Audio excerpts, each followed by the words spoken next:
Hey, what's up guys? Jerome here from the Bonsai Supply and welcome to today's video. So I found myself in a little bit of a situation that I thought that you might find yourself in as well at some point, so I thought I'd make a video about it. So here's the situation, let me explain. So a friend of my wife, this is her house, and she called my wife and said, hey Mari, I got this Japanese maple in the ground. I know that you guys do bonsai. I have to cut it down in the spring and you guys might want to rescue it.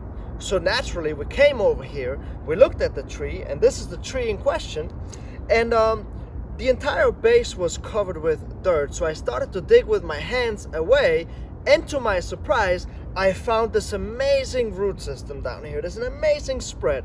So I thought, you know what, this tree is worth trying to save. Now the reason why she's getting rid of it is because it is too close to her driveway. So she's worried that the tree might break up, might damage the driveway, and also she's getting some landscaping done in this area, so this tree just has to go. So now in an ideal situation, I would wait until spring. Once the first growth has hardened off, I will go ahead and air layer the entire top and then use the entire tree, and then do the main chop once all the air layers come off, and then the following year I would then go ahead and dig this tree up.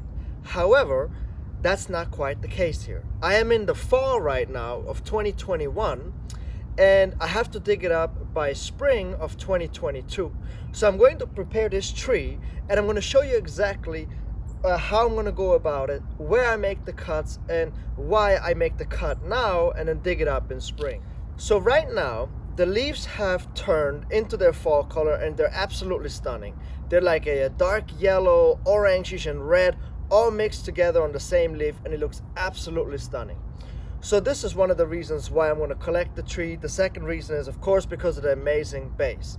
Now I'm going to cut the tree now. I'm going to cut it off, put some wound sealing on top of the cut, and there's a couple things to look out for.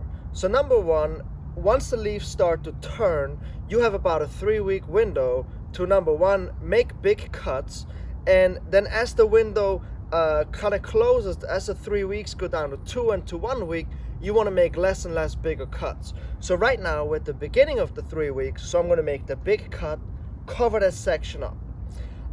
The ideal time to do that would be in spring after the first growth hardens, or in the summer dormancy when the deciduous trees go into a quick dormancy period. That would also be the second ideal time. I'm at the third ideal time, which is not the best time, but is what we have and we have to deal with it.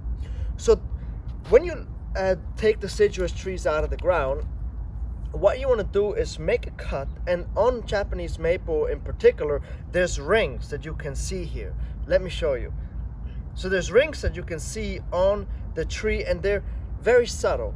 And so if you cut above that ring, the dieback will only happen down to that ring and won't die down any further than that. But any deciduous tree dies back when you make a cut. They call it decompartmentalization. I call it dieback. Basically it's the same as a Brazilian rain tree. You always leave a little bit of a section where you cut it for dieback, and then once it has died back, turned like an orangish dark brown and becomes really hard, you can cut back again, and then slowly over time take that cut down and make it look more natural. Alright, so here is where we have that ring, and as the tree ages, the rings become more and more subtle, but you can still see it in here. And so I'm going to cut it right above here. I'm going to cut it probably right around here, leave about 2 inches of space, cut it here. And the reason why I cut it here as well is because I do have a bud right here. Now I also have some buds further down here, and I have some over here. So this tree has a lot of buds lower down, and so this is a really good section to start to cut back. So let me go ahead and cut this section back right now.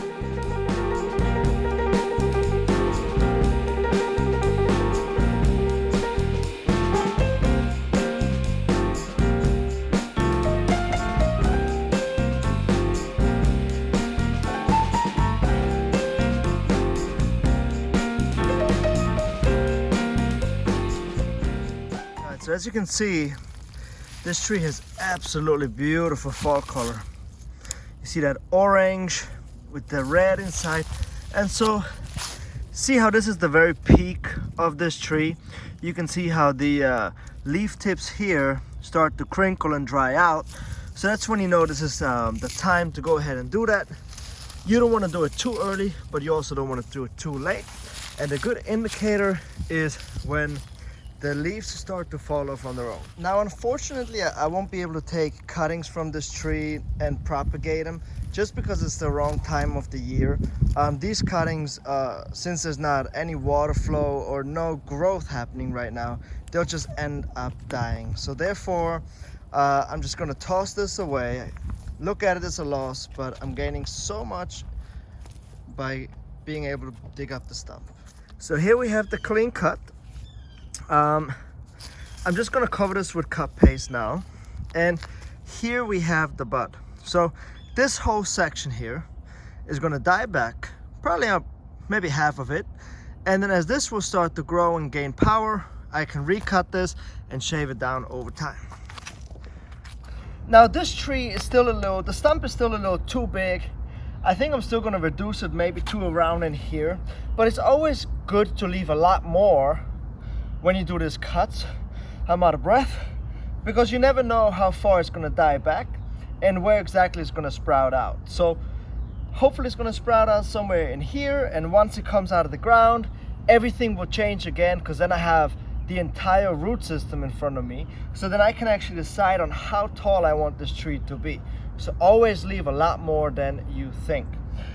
So now what we're gonna do is put the cut paste like I said, and then we're just gonna wait until the spring. And so in the spring, you can either wait until it starts to bud and starts to push and then dig it up. And that's probably the safest way. But most likely for me, I'll have to do it a couple weeks before that. Right at the beginning of spring, dig it up, pot it, and then keep it in my greenhouse and keep it about 40 degrees Fahrenheit. And then it will also come back. I do travel a lot in the spring to our warehouse in Texas, and we have our book signing coming up. So therefore, I might not be here, and I'm just worried that the tree has already fully pushed out by the time I get here. So I'm gonna get this tree earlier. But if you can wait until you see the buds everywhere, that would be the ideal time.